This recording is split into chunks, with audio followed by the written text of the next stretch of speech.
Hello everyone, Dylan Cuthbert here, Game Director of the Tomorrow Children Phoenix Edition at Q Games in Kyoto.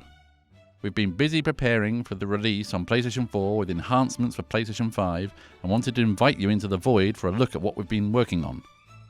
Since acquiring the IP from Sony, we've put a lot of work into refining and developing the experience into something really exciting, and I'm looking forward to giving you a preview of the brand new tutorial today. If you're not familiar with the Tomorrow Children, the world is set within an alternate timeline where everything was destroyed as a result of a failed experiment. Only through exploration and collaboration can humankind be restored, and in this brand new tutorial you'll focus on learning the controls and how to play.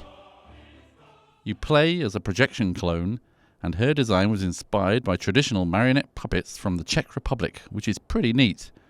To get started, you're given a transceiver, and this is an item you'll carry through into the main game. It will send you directives and updates from the mysterious administrator as you progress in building your town.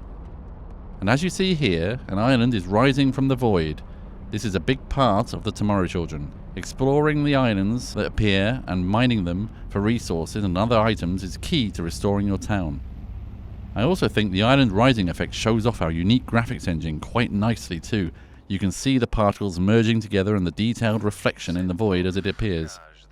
The islands come in all sorts of crazy shapes and sizes, and there are over 40 to explore, but for the tutorial we thought a simple cube would be best. We've received our first tool too, which is a pickaxe. Tools have different variations based on their durability and how effective they are, and this Comrade's pickaxe is quite a nice bit of kit to get started with. If we have a quick look at our inventory, we have our resource pouch, where we'll store any materials we pick up while exploring, and here's our pickaxe. A quick tap of a square button will swing the pickaxe, which can be used for mining, as well as in combat as a weapon if necessary. How long mining takes depends on the quality of your tools and your stats, and you can improve those by leveling up as you play. As we step into here, you can see that it's much darker than outside, as you would expect, and this feeds into the gameplay as the monitor here explains. Whenever you venture into dark places, the projection clone becomes unstable and your health starts to decrease. There are a number of ways you can combat this. For example, you can dig holes to allow light in from the outside, or you can take items inside that give off light. I've got a lantern here, and carrying this around will keep the darkness from draining my health. I can also put this down wherever I need it so I can continue digging. In the main game, lanterns run from the same power supply as your town, so if you let that run out while you're out exploring, you might find yourself in trouble. Let's take this with us, just in case. As a projection clone, the main goal is to rebuild civilization, but to do that, you'll need lots of resources, such as the metal found in this room. This has to be mined and returned to the storage deposit outside before it can be used, so it's always worth pocketing as much as you can when you see it. There's some other interesting things in this room. These plants, for example, which constantly give off light so you don't have to worry about the darkness when they're nearby. That's handy enough on its own, but you can also eat them, and you'll find that you'll temporarily also give off light and won't be damaged by the darkness. If you look around, you might find some subtle hints where digging will lead to secrets, but that's all I'll say about that for now. Let's take this lantern back outside with us, along with the resources we've collected, and we'll make our way back to where we started to drop all this off. You can see from my inventory that I've got 3 items in my resource pouch, and if I stand over the storage area, I can drop them all off at once. As I do, the island disappears, and this is another thing to be aware of in the main game. Islands can come and go, so it's important to explore quickly while an island you're interested in is still present. You might even find that it begins to disappear under your feet as you're standing on it, so make sure you leave time to get back safely. Now that we've successfully gathered some metal resources, we'll get a brief explanation on the perks of helping rebuild civilization. Players who make great contributions to rebuilding civilization can look forward to a lot of goodies and perks like new tools, licenses, and even their own home. But there are lots of ways to contribute, so I hope every player finds a way to progress their town that best fits their playstyle. Now we've got the basics down, it's time to travel to our town for the first time.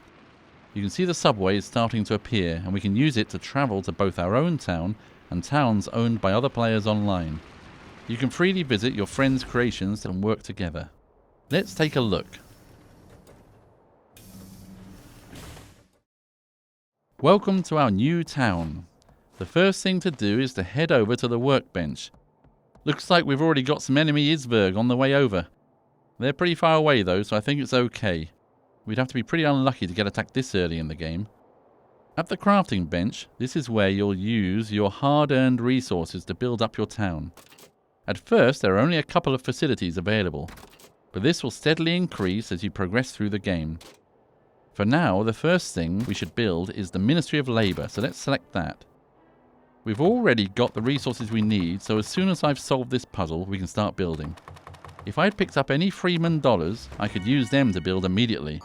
But they can be used for lots of useful things, so for now, I'll put the legwork in and solve the puzzles myself. Here comes the signboard, and we can put this down wherever we'd like to build our Ministry of Labour. Let's stick it here, near the workbench. We can use the Ministry of Labour to gain experience and currency for our contributions, which we can then use to level up and buy new equipment. And it seems we're under attack. They're already going for the brand new ministry. It's rare for Isberg to attack this early, but not impossible. For now, we should repair the damage they've caused, as if it was left to burn, we could lose the building entirely. This is why it can be a good idea to team up with other players and keep an eye out for attacks. Thankfully, we've already got the wood we need for repairs, so I'll get this fixed up now. What's next? Well, how you build your town is totally up to you, but you're going to need electricity to power the town, so I suggest starting there. We don't have the metal we need to build the generator, so let's head over to this island that's just appeared and see what we can find. You'll sink into the void if you wander into it, so you need to be careful how you approach.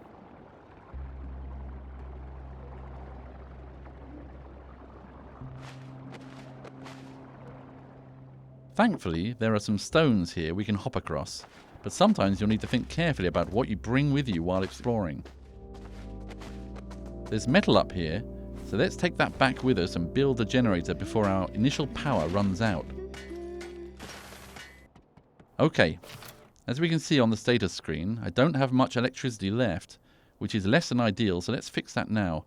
I'll start by completing a workbench puzzle so we can build a generator.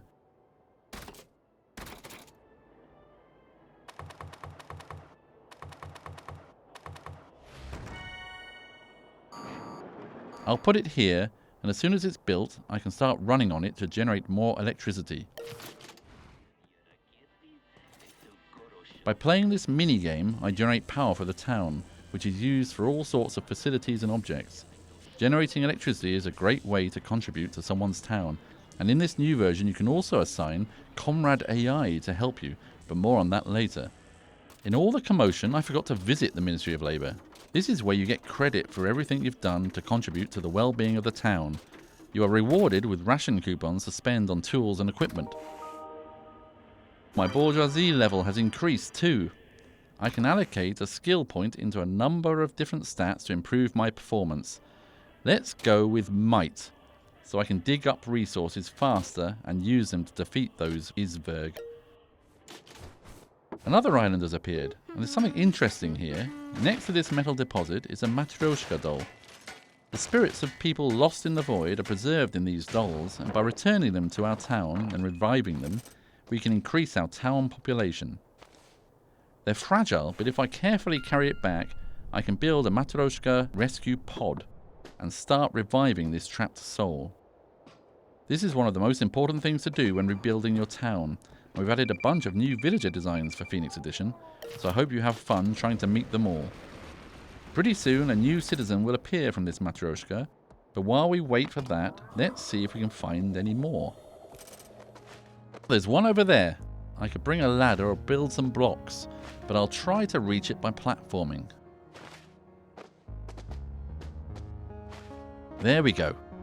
The display at the top says there are 3 left on this island now. Once we grab them all, the island will disappear.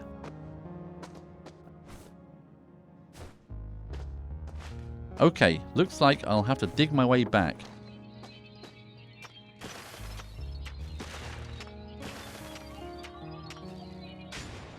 It's a bit dark, but I brought a flashlight, which I can set down on the ground. There's some coal here and another Matryoshka. You can hear them crying when they're nearby, so make sure to listen out when you're exploring the islands. I'll dig a way through here, and we can take that back with us too.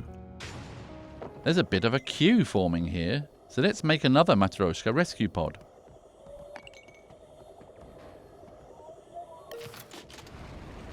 I'll drop off the metal we collected while we were looking for the Matryoshka. Oh, this one's finished. Now this villager will live in our town and start to bring the place back to life. I'll have a quick chat with him.